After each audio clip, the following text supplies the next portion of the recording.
This program is designed to provide general information with regards to the subject matters covered. This information is given with the understanding that neither the hosts, guests, sponsors, or station are engaged in rendering any specific and personal, medical, financial, legal, counseling, professional service, or any advice. You should seek the services of competent professionals before applying or trying any suggested ideas.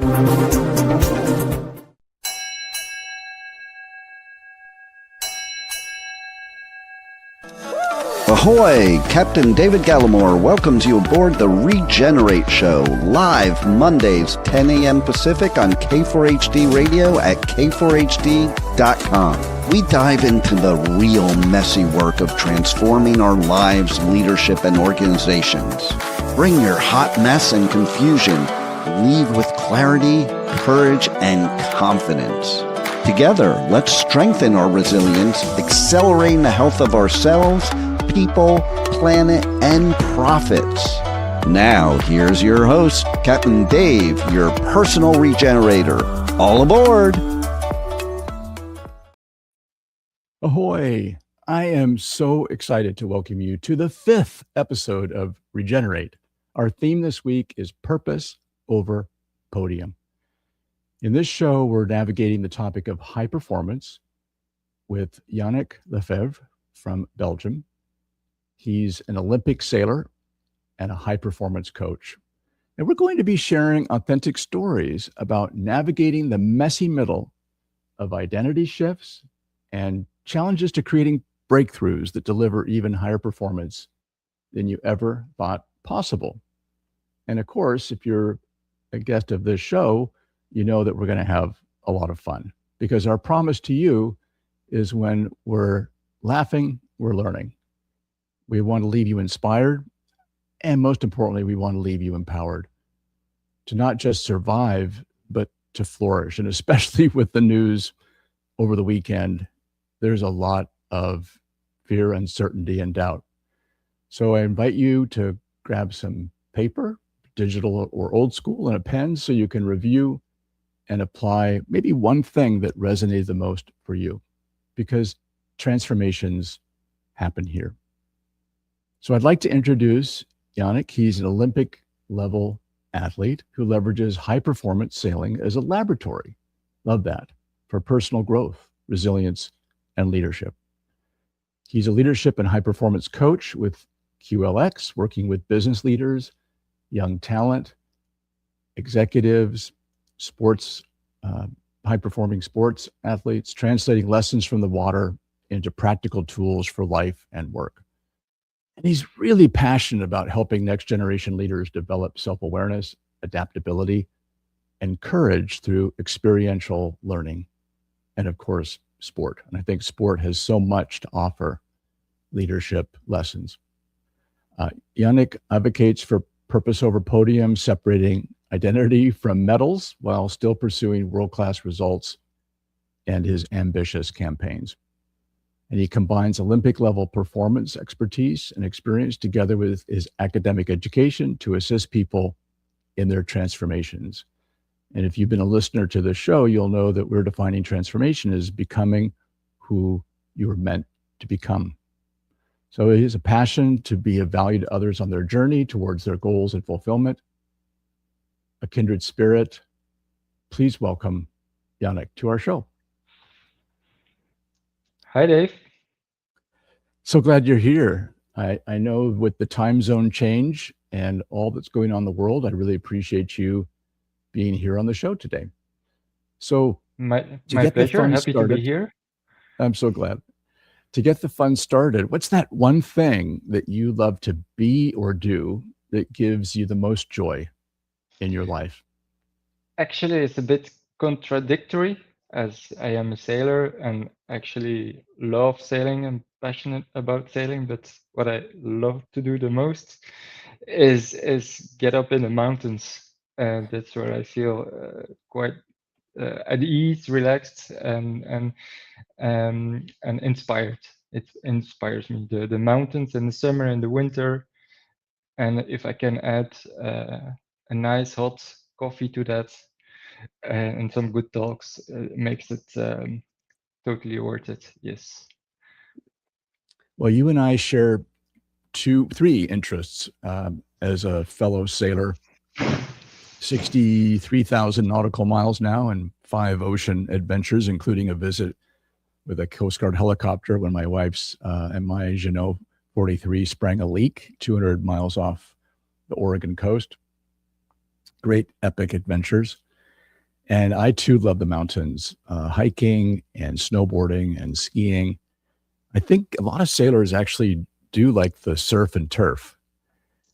And of course, a good cup of coffee. Yes, and yeah, and the nature. It comes down to the nature. I think the connection with the nature and the views, being able to watch far away the imperfection of the nature, and being able to just enjoy that, and yeah, it gives me energy, and that's interesting. Yeah, I think you're right. To offset all of our screens and all of the pressures of the day-to-day living, being out in the messy middle of nature and seeing, as you say, stepping back and looking at the patterns, there's a lot of beauty, but then you zoom in and there's all sorts of dead leaves and dead branches and dead carcasses. I mean, nature is messy, but it all works, doesn't it? So before your high performance, What if I can add please. on to that, what's really nice is the inspiration you get from nature. Is you don't, you have some situations, issue, problems, whatever, but how the brain works, it's nice to let it go and be in the nature, and you come back with much more creativity. And that's, I cannot name any sources, but I've read something that kids that went into nature compared to kids that stay inside, they give to a certain test or certain questions, they get much more creative answers. And that's what I also like, is like, I'm, I don't like the fixed structure. I like to go out in nature to come back with something, to leave it be, and to be creative and be stronger when I come back. And that's something, that's the one thing, the one important idea, that it's really important, instead of like trying to think really hard about it, but still be in a cage and not moving forward.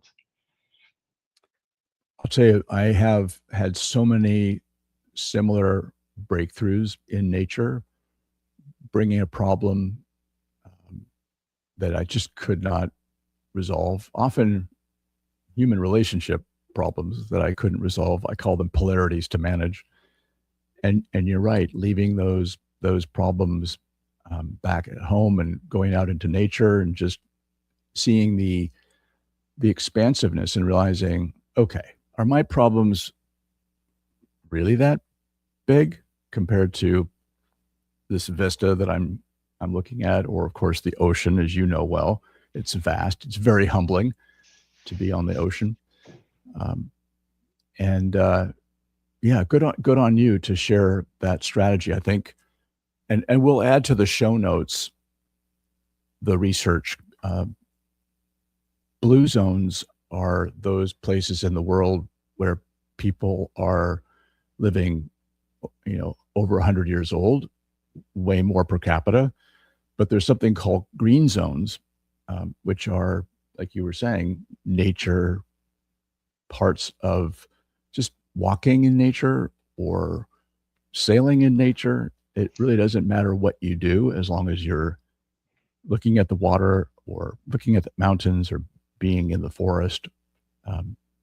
It's grounding. It settles us. Anything else you want to add before we ask about your origin story? Like you say, it's being, it's like being in the nature and being in the moment.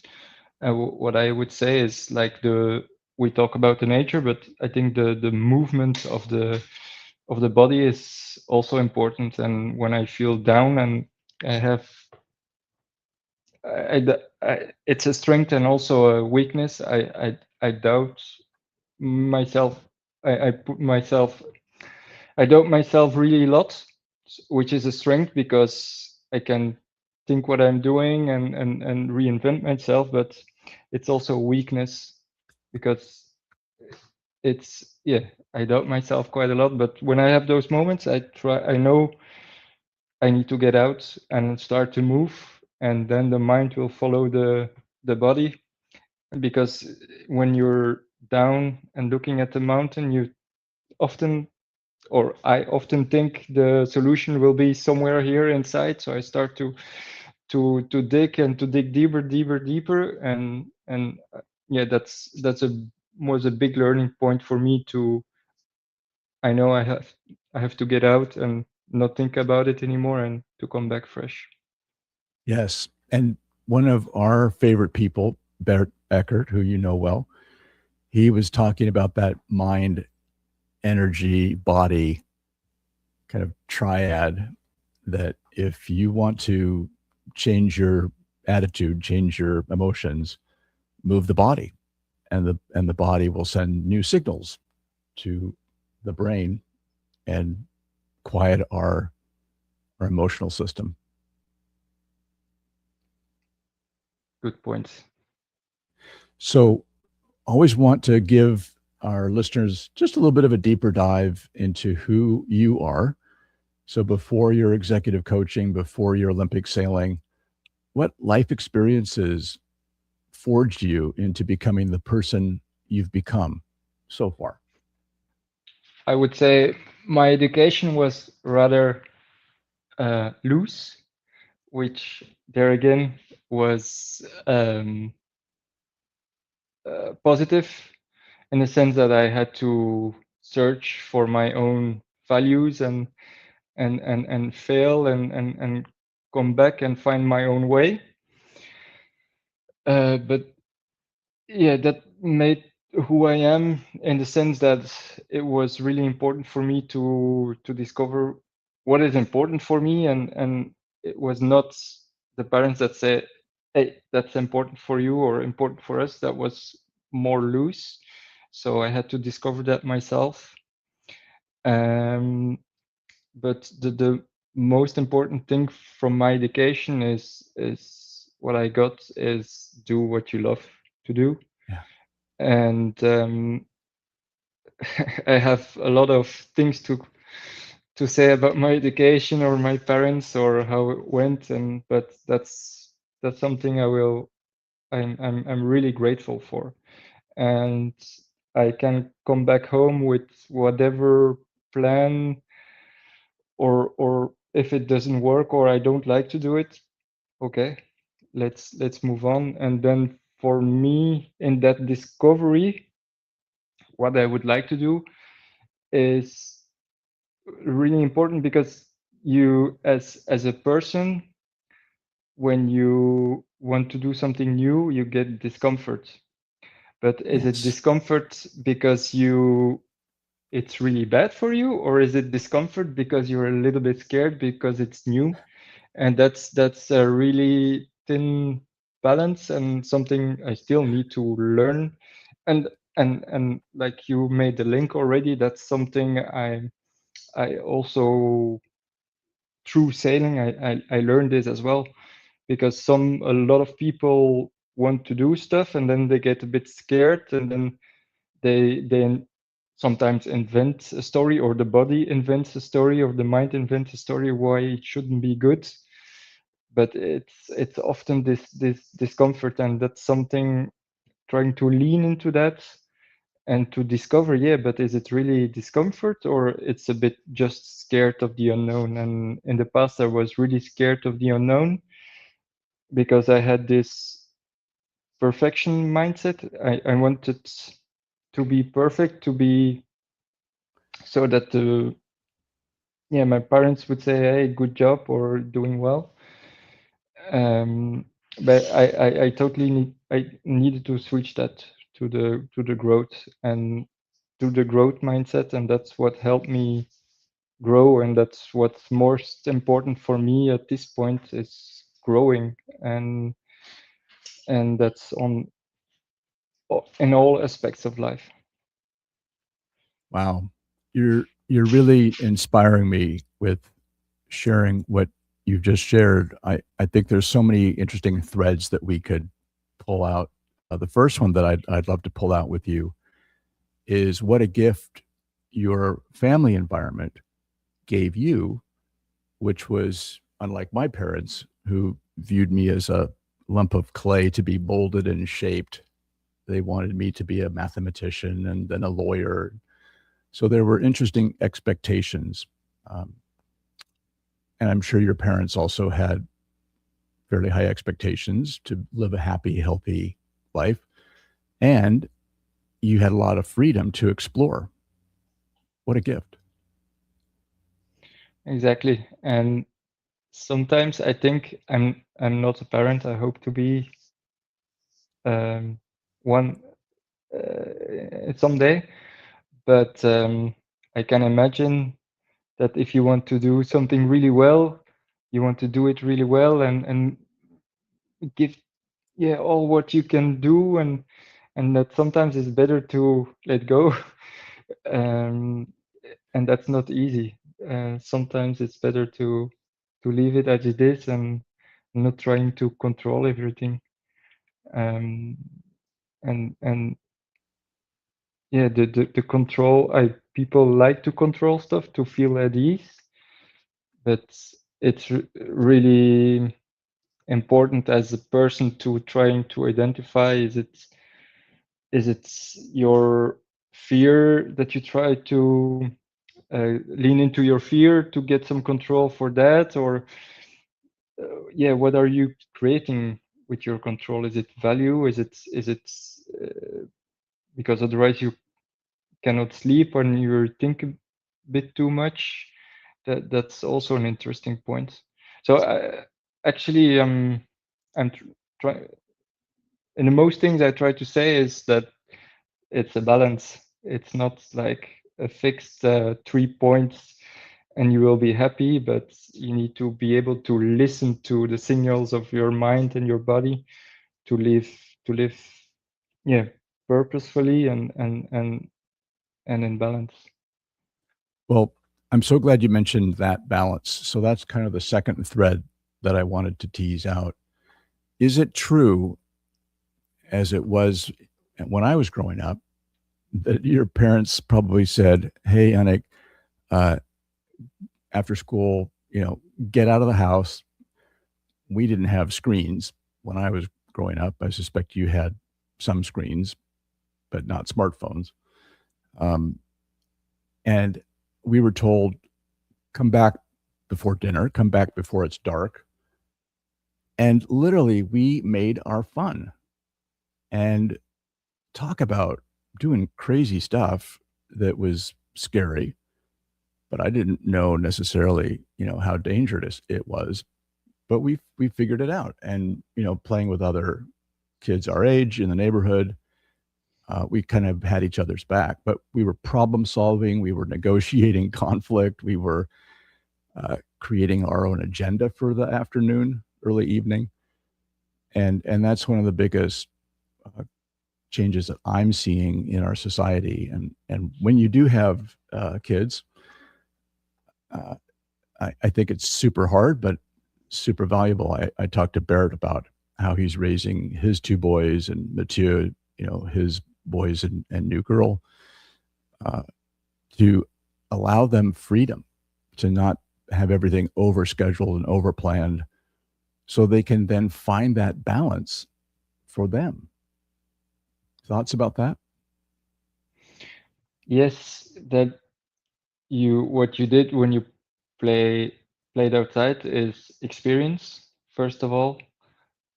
Probably you were need to imagine and be creative Yeah. to be able to play. And I've read something interesting that it's even better for kids to sometimes play with some not dangerous, but some garbage, something that really doesn't look anything, but they make something out of it instead of the most beautiful playgrounds. It's that yeah, it's this creativity is really Cardboard important. boxes, Yannick. You know, when you buy a refrigerator or some kind of an appliance and you have a cardboard box, Yeah, we would create tunnels with, you know, series of exactly. cardboard boxes. Yeah, adventures. And you had the best of time with it. And what strikes me as third point is the making memories. When I really, for me, it's really interesting the knowledge and the wisdom that the elderly have, because they can look back at an, at their life. So I'm really try to ask or listen when I can about their lessons, and often it's like, do what you love, or don't don't lose too much time to say sorry, or stuff like that. And the making memories is important. And making memories you do by doing things differently today than yesterday. Otherwise, you will not remember it. Yeah. And so a new thing, a new experience. That's really important to break with patterns. I the patterns, I like to recognize them, but I don't like to be if you're in the same pattern. And again, it can be sometimes a strength to automatize some things, but can also be a weakness that you're not at the lookout for the new stuff. Be creative. So there again, it's the strength and weakness that you need to know which is what, and when to use which strategy. Well, I think we're seeing a theme coming out of our conversation so far, which is this finding balance. And I'd love to explore that a little bit more after the break, which is going to start in about 2 minutes. Can you help our listeners understand how you got into Olympic sailing? My father makes the sails for the bigger boats and small boats and everything in the middle. And so when he went for putting a new sail on the boat, and he dropped me off at the at the small lake at home, and there it was all just about fun. And it was crab fishing, was jumping in the water, was capsizing with the boats, it was experimenting, discovering, jump and kayaking, do all sorts of sports. That's how I get into it, but by pleasure, having fun. And while having fun, I started sailing, and as I had fun, I sailed quite a lot, much, quite some, much more than other kids would do. And then my level automatically got better. And then from the fun, then came the competition. But it was not the competition and then the fun. It was the fun, and then the success came behind it. And that's what I try to tell the young sailors as well, who are fully into it and they want to do it perfectly, and they are so focused on the results that their mind is already consumed by the results, and not trying to just like being, like we talked in the beginning, being in the boat and being one with the wind. um, that's one important lesson that I try to I try to tell them. So, if you're receiving insights from our conversation, I invite you to join my Regenerate community on Substack called Regeneration in Real Life, where I'm able to go into a lot more detail with my guests on the themes you've heard on this show. We'll be right back after this valuable offer. Please stay tuned for more of Yannick's insights and wisdom.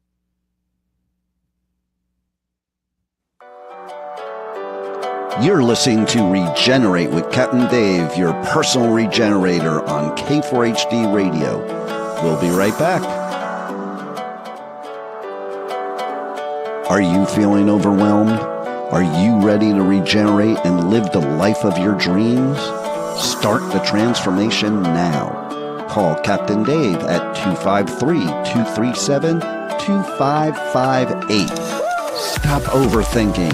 Again, call 253-237-2558 or go to regenerativeworldgroup.com to book a free, no-obligation clarity call.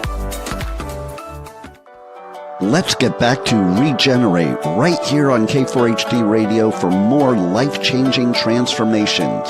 Here's your host, Captain Dave, your personal regenerator. Welcome back. If you're just now joining, I've been speaking with Yannick Lefebvre, an Olympic-level athlete who leverages high-performance sailing as a laboratory for personal growth, resilience, and leadership. He's also a leadership and high-performance coach with QLX. And we've been talking about the theme, purpose over podium. But really, what I love about these conversations, Yannick, is we've been talking a little bit more about balance. And before the break, you shared how important it was to just be brought into the environment with your dad of small boats and the lake and exploring what it was like to harness the power of and magic of lift. And it was always about fun and how you, because you love what you did, you were much more interested in investing the time. And as a result of investing the time, we talk about 10,000 hours, you probably did 20,000 hours. But because you love what you did and you got better at it, you able to bring sailing to a very high level. So what is that like to be sailing and being around other high performing sailors? Exactly. And to give an example, the lake, where I sailed in my hometown, Ostend, it's a small round lake, and I imagined for hours that I did the around the world race. So I sailed around 2, 3, 4 times, and yeah, I was alone on the lake. But I was in my mind, I was like you were making tunnels with the cardboards. I was having fun or being creative with what I had. So like you said, and the environment is really important because I had fun, I was able to put in a lot of training. And I think that's also important lesson, is that the environment is so important. And it's to have pleasure. From pleasure comes success, and not from, and that's, I'm really advocate of this. It's not from success that comes pleasure. And to go even further with that is that in my, or when I, my observations, or even some people who win medals, or some people who get married, or have another job or next job or a beautiful car, for me the why behind it is really important. Do you think it will give you pleasure or happiness, or is it part of your journey to grow? If somebody comes to me and says, hey, I have the nicest, most expensive car because I love the design and I feel one, and it's a really treat for my eye. Every time I see it, every time I ride it, I feel in a moment really happy for you. Do you buy it because you think it's part of success? And for me, that's the wrong reason. So yeah, why you go after it is really important. And that's also in my journey. In the beginning, my the first Olympic campaign I had, I went after it because I thought I was a big talent and it would come like this, and then I would be successful. But actually I had no idea. And so I completely ran into a wall because we didn't make the qualification. And actually, looking backwards, so happy, so no happy, grateful I had this lesson, because then I switched it fully to growth mindset and really thinking why. Because then I went away from this perfection because of this. I wanted to be perfect in training. I didn't train as hard or as good, because as long if I didn't train perfectly, it was not that good. So and to be able to improve, you need to fail and you need to try some new things and you need to capsize and need to fall into the water because you look for the limits. And that's the lesson I got there. And together with that, I thought and I thought it was my identity, Yannick the sailor. And when my friends introduced me to other people, they always said, "Hey, that's Yannick. That's this good sailor." And in the beginning, I liked that. Yeah, yeah, I'm this sailor, important and nice, and he's doing something special. But now I hate it. When they introduce me as this Olympic sailor, I hate it. For me, it would be nice to say, hey, Yannick, that he's been by my side already so much years. We've been gone to highs and lows together, and when I'm happy and can call to him, and he will be so happy for me, I reach the moon. And when I'm down, I can call him, and if it's at midnight or in the morning, if he can, he will answer. And so it's not my identity anymore, and that's why I'm able to lose and to fail and to grow as a person and to get better at sailing as well now. Yeah, I apologize. I didn't realize that you're moving away from your identity as an Olympic sailor. I think I've been making too much of an emphasis on that. So I will correct that when you come back on the show. Tell us a little bit about this balancing of results and how that made you motivated to keep going versus just staying present and being that kid again, just loving being on the water, maybe collaborating with another sailor on your competitions. So there's that community, even if it's just two of you, you're creating community. How do you balance? Again, this is kind of our sub theme of today's Regenerate. How do you balance the results versus the doing versus the being?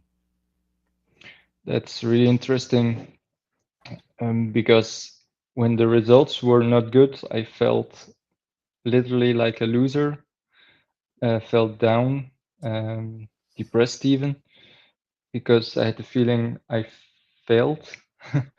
And so it didn't come overnight, but was a process where step by step I added more value to how I did it and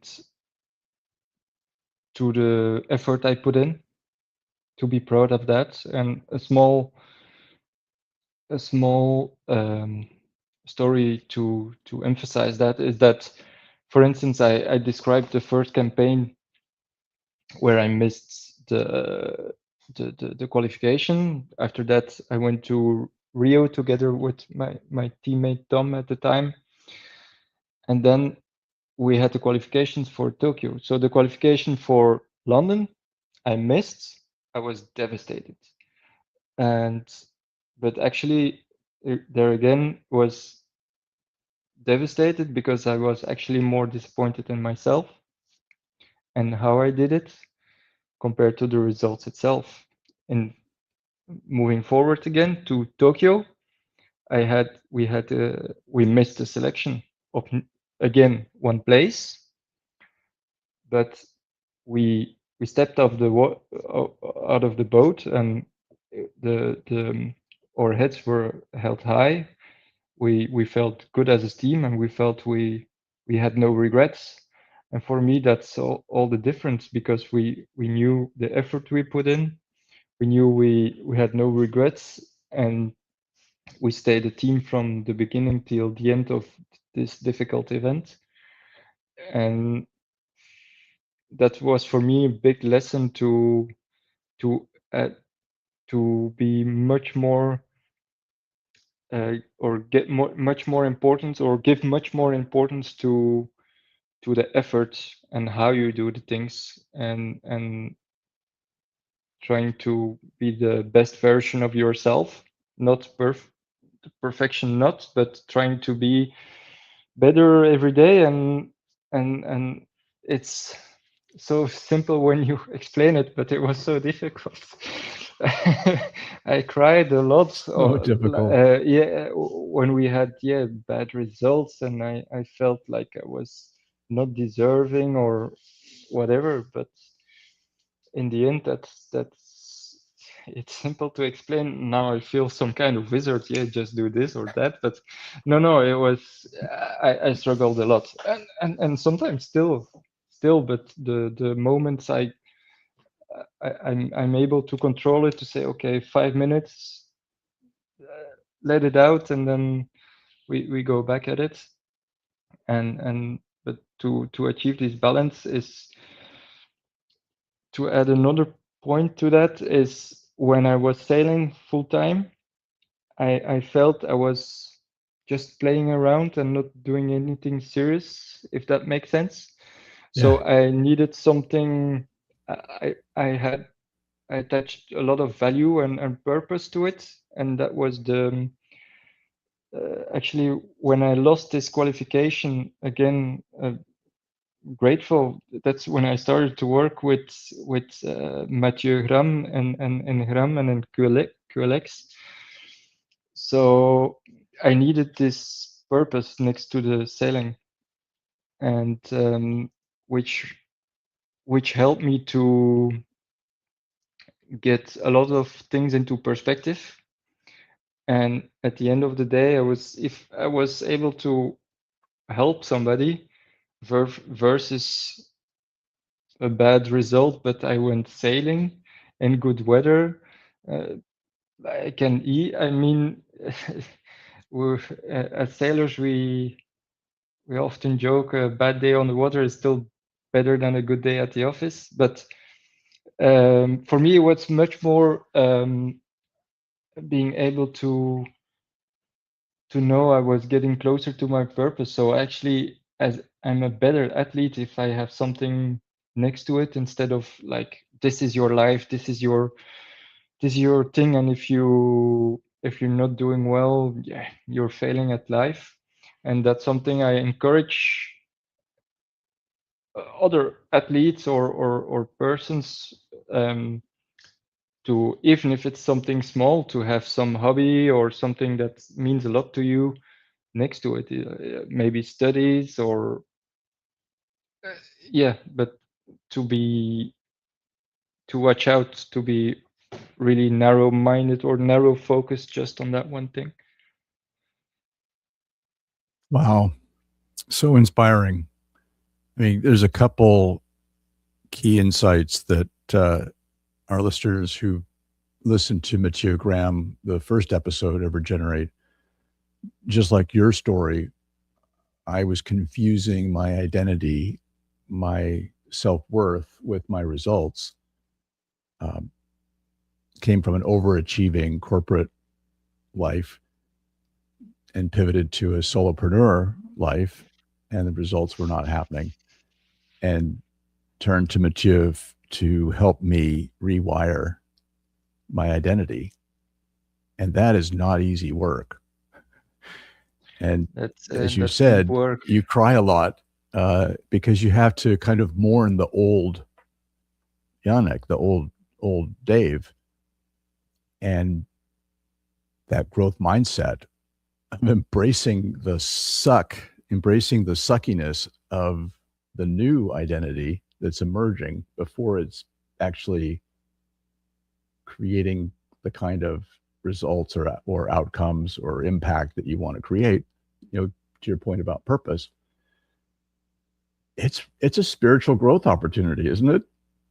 Yes, and like in the intro, there's this really important word I heard is courage, and it's not for me a big point as well was having the courage to do it, and often people are a bit anxious or scared, but you need to have the trust. If something doesn't go well, you will you will manage it, and the trust that it will that when something doesn't go well, the trust that will be okay in the end. And that's for me a really big one, because are you doing stuff because you're scared it will not go as planned, or are you doing stuff because, hey, that's something cool, that's something nice, let's have the courage to try and get it. And if we talk about the sailing, at the starting line, you need to start, or we talk about sailing, but I think it's for all the sports or in or studies or at work. Do you take the decisions because you try to give your best shot, or do you take decisions trying not to lose or not to make something wrong, and then you're always like you're not in your best range of mindset of I agree, sometimes you need to be careful strategy wise, you need to be controlled, less risks, I agree, but and then again, like we talked, it has his advantages and disadvantages, and you need to know when to use what. So that's really important for me. The qualification event we went in,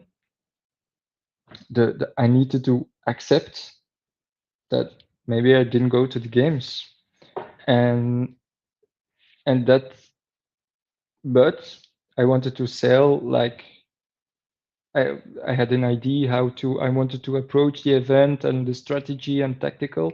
If I didn't go to the games, I wanted to be able to say, okay, but I sailed how I wanted to sail, and I gave my all, and I tried my best. So for myself, I needed to accept that maybe I wouldn't go. Then it liberated a bit for, okay, maybe we don't go. We accept it. That's the worst case scenario. I will still have nice family, the best girlfriend, and being able and healthy. So you have nothing to lose, and that's important to be able to. I think the really great champions have this ability to leave it all and just trying to win, and then we see what happens. But I think as we start to wind down our show today, the power of having a third party, a coach, to be a little bit self-serving. But I have a coach, Chris Rue, out of Wales. I suspect that you, like you had Mathieu, you probably have other coaches in your life, trusted advisors, to help us get across that chasm of the known identity and the emerging identity, and the courage that it takes. It's not the absence of fear. It's in spite of the fear, mustering the courage to cross that chasm with that growth mindset. Way more fun to do that with somebody else. As a coach now for high performing executives and leaders, What are you finding is the greatest value that you can bring your clients, knowing what you know now about growth mindset, identity shifts, transformation, courage? Well, for me, my strength as a coach is I don't look at it like, hey, this is my service. This is what I can provide. Is that I am flexible and I try to be of added value. Like how can I make or help the ship go faster? And it depends where I am needed or where I place myself in that journey. But being able to help somebody to live how they want to live, that's really what makes me tick, let's say. And because everybody has its hurdles and difficult things, and when you're alone you have these dead angles you don't see or you're not aware of. And it's not that the coach is a special person, but it's somebody that helps you give perspective and accountability. Because I think a lot of people have the knowledge, a lot more knowledge that you would think, but everybody has its hurdles and difficulties, and it's to help to cope with that. And like you said, it's not in spite of fear. It's the stress will be there, but how will you manage it? How will you even use it, maybe? And how you see it as something negative, positive. So that's the interesting part. Well, and to bring us full circle, you mentioned early on about the challenges when you were growing up, but also currently as a professional. That discomfort, is it going to kill you and you really do need to pay attention to it? Is the discomfort, something new that you would love to do, or is it something that's not aligned with your purpose? And I think a coach can really help tease out which are the primary drivers of that discomfort, and to help you, the client, become more comfortable with being uncomfortable. Exactly. And when you start to feel that this upward spiral, that getting uncomfortable gives you growth and you feel better, and it's you create this upward spiral, and that's when you really experience and see the growth, and that's really fulfilling for me. Yeah. Well, I hope you had fun, and I'd love to have you return at some point later in the year. Our next port of call, helping us navigate through the messy middle of her own transformation, I'll be chatting with Dr. Bonita Thompson. Bonita's a New York Times bestselling author. She's ranked in the top 3 Global 30 gurus in the field of education and the Thinkers 50 leading coaches.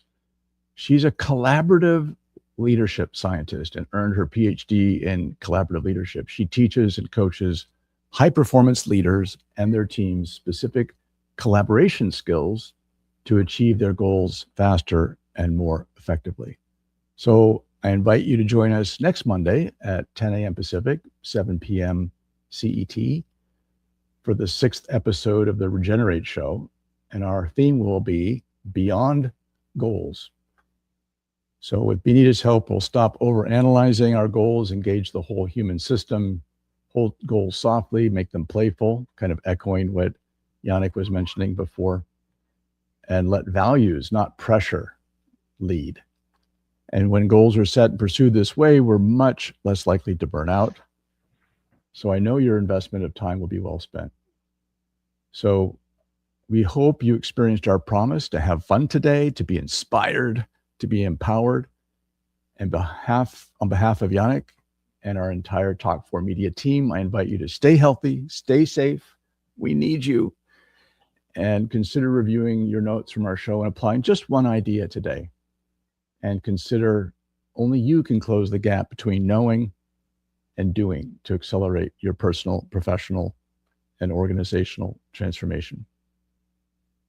I promise I'll personally read any of your constructive comments so we can continuously improve and to add greater value to you on the show. Yannick, thanks again for joining us. See you next week. We're better together. Thank you for listening to Regenerate with Captain Dave on K4HD Radio. We invite you to give yourself grace and embrace the messy middle. See you every Monday at 10 a.m. Pacific Time. Until then, you got this.